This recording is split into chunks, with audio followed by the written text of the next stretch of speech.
Serius disuruh bapak suruh sini pom bensin bukannya ke sini. Naik gojek.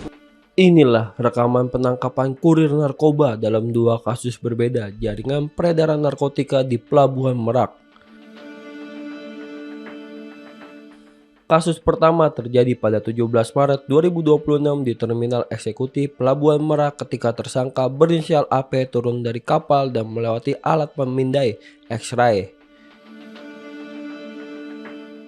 Kasus kedua terungkap sehari kemudian, 18 Maret 2026 saat petugas memeriksa mobil towing yang mengangkut kendaraan pribadi jenis Toyota Rush usai mengalami kecelakaan di Lampung Selatan. Dari penggeledahan tersebut, petugas menemukan sabu yang disembunyikan di dalam kendaraan. Dalam konversi pers, Kapolda Banten menyampaikan bahwa tersangka AP kedapat membawa koper berisi 15,8 kg sabu. Barang haram tersebut terdeteksi melalui alat X-ray di jalur pejalan kaki saat pelaku turun dari kapal. Petugas langsung mengamankan pelaku sebelum sabu diedarkan ke wilayah Tangerang Selatan. Sehari berselang, pengungkapan yang lebih besar kembali terjadi. Sebanyak 55,2 kg sabu ditemukan tersembunyi di dalam bodi mobil Toyota Rush yang diangkut menggunakan kendaraan towing. Dua tersangka berinisial BA dan MN diamankan sementara supir towing berstatus saksi karena tidak mengetahui isi kendaraan yang dibawanya. Modus yang digunakan terbilang licik. Mobil tersebut dikirim dari Riau sempat mengalami kecelakaan, lalu dimanfaatkan sebagai kamuflase untuk menyeberang dari Pelabuhan Bakauheni menuju Merak. Dari hasil penyelidikan, para pelaku diketahui hanya berperan sebagai kurir dalam jaringan besar. Mereka dijanjikan upah hingga 160 juta rupiah untuk pengiriman 55 kg sabu dengan uang muka sebesar 12 juta rupiah. Bungkus sabu yang menyerupai kemasan teh menjadi ciri khas jaringan narkoba internasional yang kini masih terus dikembangkan hingga ke Sumatera Utara. Dari dua pengungkapan ini, aparat memperkirakan berhasil menyelamatkan lebih dari 284.000 jiwa dari potensi penyalahgunaan narkoba. Tak hanya narkoba, aparat juga mengungkapkan peredaran senjata api ilegal. Pada 7 Maret, dua tersangka diamankan karena membawa senjata api lengkap dengan 5 butir peluru di dalam ransel. Kasus ini kemudian dikembangkan hingga mengarah pada seorang perantara berinisial RH, sementara pemasok utama masih dalam daftar pencarian orang.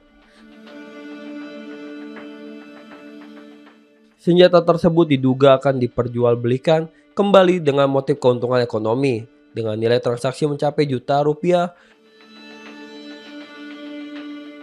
Para pelaku dijerat undang-undang darurat dengan ancaman hukuman hingga 15 tahun penjara. Ya, CNP tadi kan saya sampaikan tadi bahwa hasil pengungkapan CNP itu kita kan menginisiasi.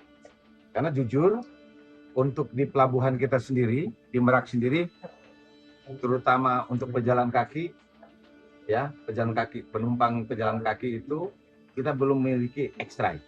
Oleh karenanya kita sudah sampaikan juga bahwa instansi terkait untuk segera menambah fasilitas terutama di Pelabuhan Merak, ya belum lagi mungkin fasilitas untuk yang angkutan truk, ya terutama pejalan kaki saja itu kalau kita nggak pasang itu akan lolos, itu nggak termonitor, ada senjata api yang lewat, ada narkotika sabu tadi 15 kg tadi. Untung ini sangat terbantu, kita miliki di Pamopi kita memiliki X-ray, tapi nggak banyak, ada berapa biji ya? Cuman ada 2.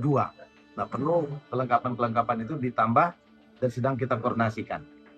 Karena pelabuhan kita cukup besar, mungkin terbesar di Pulau Sumatera maupun Pulau Jawa. Terutama Merak ini, Pulau Jawa ini, ujung Pulau Jawa ini yang 24 jam aktivitas pejalan kaki, kendaraan pribadi, bus maupun truk yang melalui kita. Ya, itu. Kita berhasil melalui pelabuhan eksekutif mencegah tersangka membawa senjata api yang disimpan di dalam tas ransel.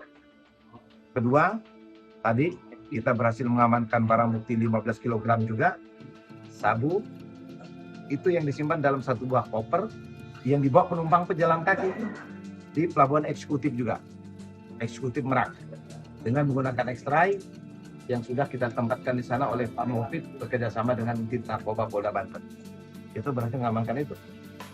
Ya, itunya tadi melalui pelabuhan lagi yang 55,2 kg sabu dengan berbagai macam modus dinaikkan ke towing dengan alasan rusak karena tabrakan, masih didalami, ya, berhasil mengamankan 55,2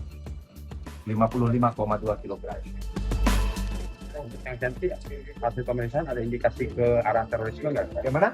Yang senjata yang Senpi Belum ada. Kan tadi saya bilang arahnya adalah ekonomis, motif ekonomis untuk dijual kembali. Kita dalami terus apa murni dia untuk dijual, untuk memperoleh keuntungan, apa bisa saja yang bersangkutan sendiri untuk melakukan kejahatan. Tapi untuk sementara dia bukan mantan residivis, memang murni dia untuk jual. Dari penjelasan dari hasil Polda Banten menegaskan komitmennya untuk terus memberantas peredaran narkoba, khususnya jaringan besar yang memanfaatkan momentum arus mudik dan arus balik Lebaran.